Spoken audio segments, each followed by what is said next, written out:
Welcome, everybody. Today I'm going to be talking to Judy Davis, the manager of the Yackandandah Community Education Network, a beautiful, picturesque small town in Indigo Shire in northeast Victoria.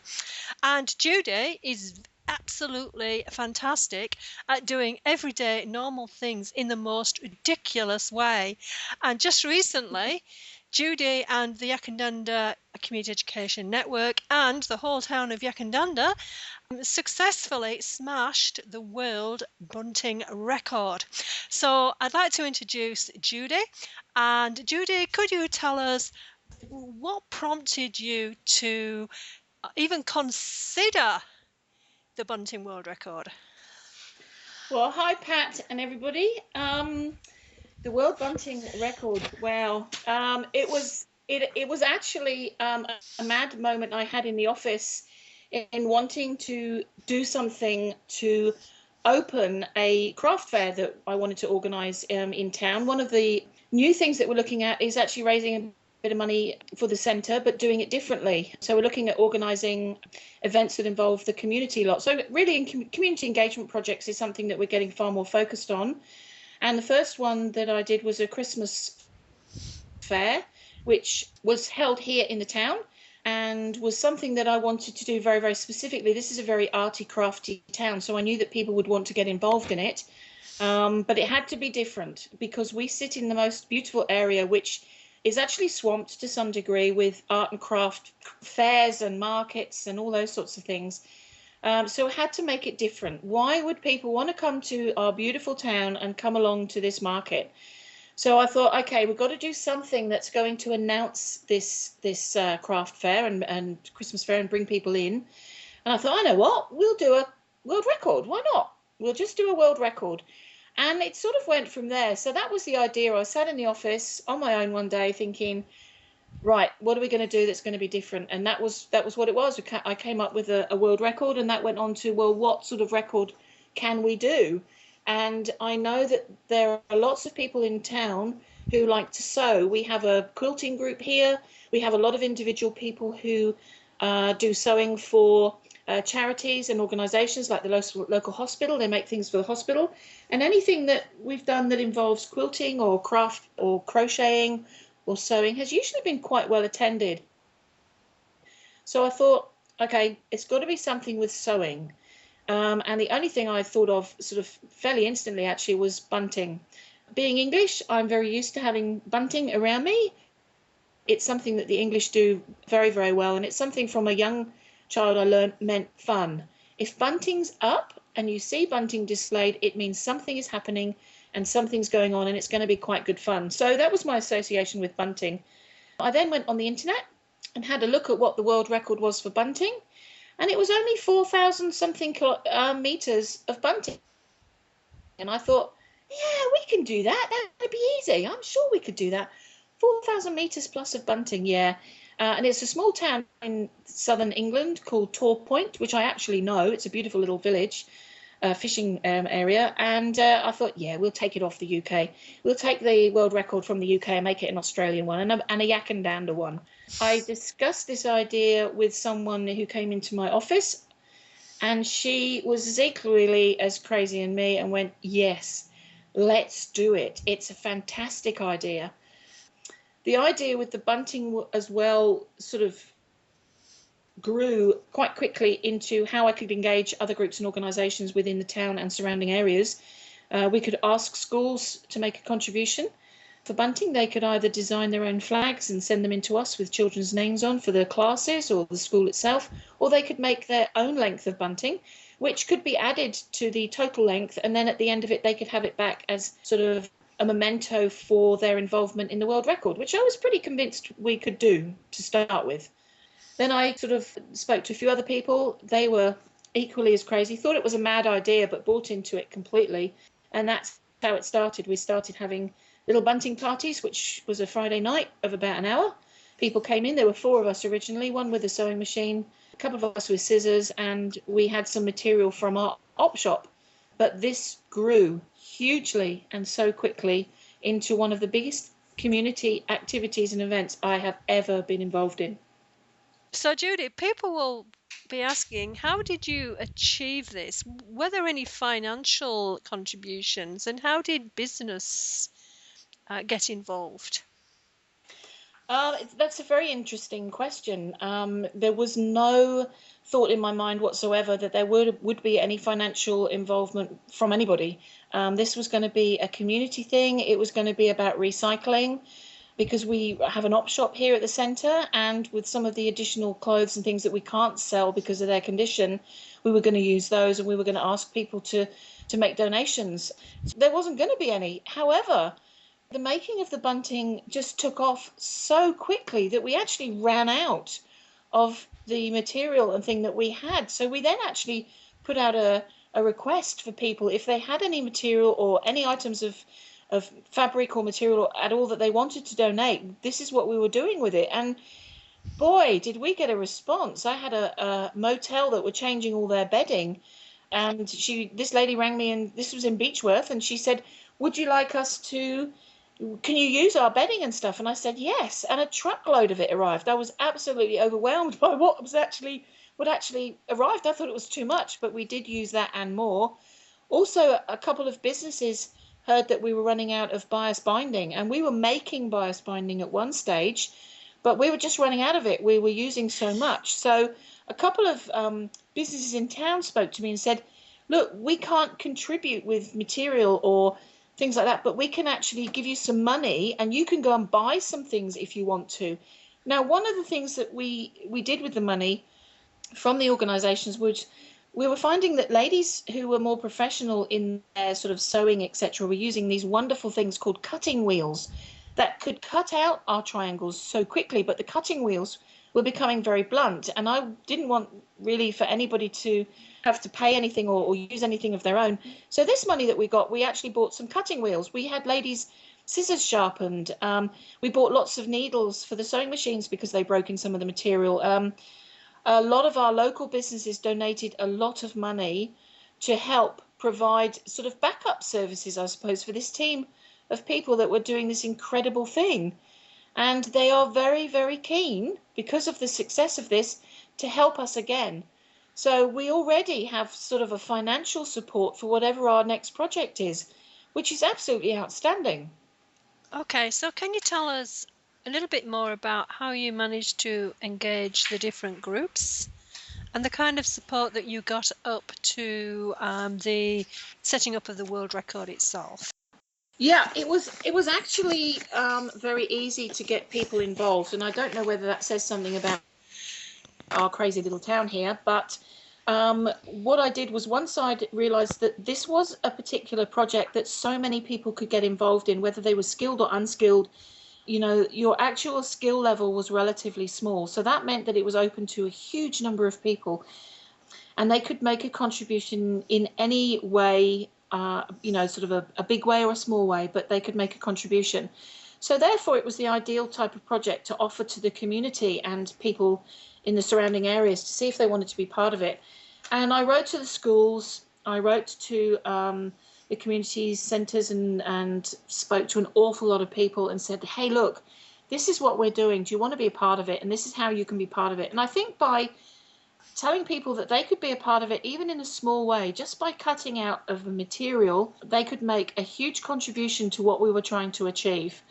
And it was funny, everybody that I spoke to bought into it. And I was even getting people ringing me and saying, hey, I've heard that you are having you're attempting a world record bunting line. We want to be involved in it. We got involved with the local radio station, which operates here from the community centre as well. Now, they're connected with 2 other local towns, so they were making bunting announcements. I also went on the radio a couple of times and made some silly announcement about the fact that we were trying this world record and we needed all the help we could get. And help came from everywhere. So many people came in, and it was really word of mouth. We didn't really do very much advertising for help. We didn't need to. Material started coming in. Bias binding to sew the flags on came in, and it was just huge. I was being asked to print the dimensions of these flags that we needed, because to obtain a Guinness World Record you have to follow certain rules, And I'd already got all the information from Guinness World Records in the UK. They sent me a big package of what we needed to do. And I just had to then design these leaflets to give out to people, because they were coming in saying, I'll cut some at home. I'm on holiday for 10 minutes. I've just bought some material from your op shop. I want to cut that into bunting and leave it with you. And the schools were contacting me saying, what are the dimensions? Our textiles group want to make this their new project, which is to make bunting and design bunting in a particular way that they can use it in their projects, but that we can add it to our world record. We had scout groups, we had schools, we had colleges, we had individuals just making the most incredible amount of bunting. We had the gardening group, and all of their material for bunting had flowers on it. We had one of the scout groups had hands. They put paint on their hands, and every flag had the handprint of one of the scouts. So they're all sections that we can give back to people at the end of the record, so that they have something to remember their involvement in this with. And it just grew. It was predominantly word of mouth and just people's crazy thoughts that we could do this, and let's get involved. And we only had 4 months, because I wanted this to finish a week before our Christmas fair opened, so that we could get someone to come along and announce the distance that we'd made, and hopefully we would break a world record. But I didn't have any idea in the beginning what I'd started. It grew into the most enormous and successful and fun community event I've ever been part of. So, can you tell me about the world record itself and the publicity, and certainly the highlighting Yackandandah and putting Yackandandah on the map? Yes, I was looking at putting a little advert in the local paper to advertise our Christmas fair, and say that, you know, we had been attempting the world record and that we will announce the length of bunting that we'd made on this day. Well, this little advert was going to cost me $400. So there wasn't any way that we could afford to advertise that. But having said that, towards the end of the actual making of the bunting, ready for a final measurement, the media interest grew and grew and grew. I wrote to Channel 7 and said, hey, do you know what we're doing in Yackandandah? We are doing the most incredible thing. And I actually didn't have any response from them originally. So I sort of left Channel 7 News, forgot about them. But the local papers were coming in and were doing lots and lots of reports and taking photographs of what we were doing. And they were very keen to look at the progress of our project. We had radio stations, local radio stations came out. We were even on the Melbourne radio circuit at one stage as well. Our local member, Kathy McGowan, who I'd invited to come and open our Christmas fair and announce the length of bunting that we'd achieved, she actually then reported this in Parliament, which highlighted Yackandandah as a town and the wonderful community engagement project that Yackandandah Community Education Network was involved in. And I have the most beautiful document actually in my office ready to be framed, which is a printed version of her announcement in Parliament on beautifully headed Parliament paper, which is something to keep. But I decided I would write to Channel 7 again and say how disappointed I was that they couldn't be bothered to come and contact us about such an amazing project. And guess what? They came. And boy, did they come. They did 3 or 4 reports on us, and we were on the TV 3 or 4 times with different interviews about what we were doing. And the publicity for the town was absolutely phenomenal. And it was, from our point of view, it was completely free. And so many people came to our Christmas fair to see, really, not the actual Christmas fair, but to see how much bunting we'd made, because we displayed it just before the fair for the opening. It was phenomenal, because the record was 4,000 odd metres, and we actually made 7,000 odd metres in the end. So we actually not only broke the world record, but we smashed the world record to pieces. So that was what happened. We had so much involvement, and people came. We were making it and just talking about it, and then people were coming and saying we needed to be part of this project and tell people what this wonderful little town was actually doing. Okay, so what is your next ridiculous venture? Oh, now I have several ridiculous adventures in my head for this year. A couple of them I've discussed and they've already been dismissed. I won't even worry to mention about those. They're going, Jude, no, you've got to be sensible. But from this fantastic activity, we have a beautiful film made of it, which we had to submit to the Guinness World Records along with lots of the other evidence that we needed in order for them to confirm our world record, which we're waiting for an announcement as I give this interview now. So any minute now we'll get the final announcement that we actually have secured the record. What we are going to do is we're going to be showing this as a movie for the town. Everybody is welcome to come along and have a look at this movie and have a look at all the photographs that were taken during the whole journey of us doing this. And at the end of that, we are going to invite people to get involved in something. And I'm going to talk about the ideas that I have, but also hopefully get some ideas from people, because people have been fantastic. The response to this has been amazing. And people will come and say to me, okay, Jude, what are we doing now? I want to do something else. I liked coming into the centre once a week. I wanted to make a contribution to something involving my community. We had people coming to our bunting sessions who had never been in this building. They lived in this town for 35 years, and they now want to be involved in other things for the community, and in particular, a big community event which involves us breaking another world record. So the aim is to get another world record, and perhaps, who knows, we could be Yackandandah, the town who breaks world records. It would be nice. It's known for lots of things, but if we could get known for that, that would be great. So the other ideas, they're all there. We're all crazy and we're loving it. It's a very inspirational, wonderful community that I happen to be very lucky to work and live in. Thank you, Judy. What recommendations would you give to somebody else who also has some crazy ideas and wants to get things happening in their community? What would you recommend? Well, I think they're onto a winner to start with if they're just coming up with the ideas, because that means that they have that inspirational thing that you need to actually get these things off the ground. You have to be, I think, slightly crazy, and I mean that in a positive way. I think to come up with the ideas, you're obviously someone who's quite visionary, perhaps, and motivating and inspirational. And I think from that, if you talk about that, just get it out there, get the idea out, show and share the enthusiasm and the inspiration for the idea, and it will grow. And you will be amazed how many people are out there who don't even know they want to get involved in something so crazy until they hear about it, and then they do.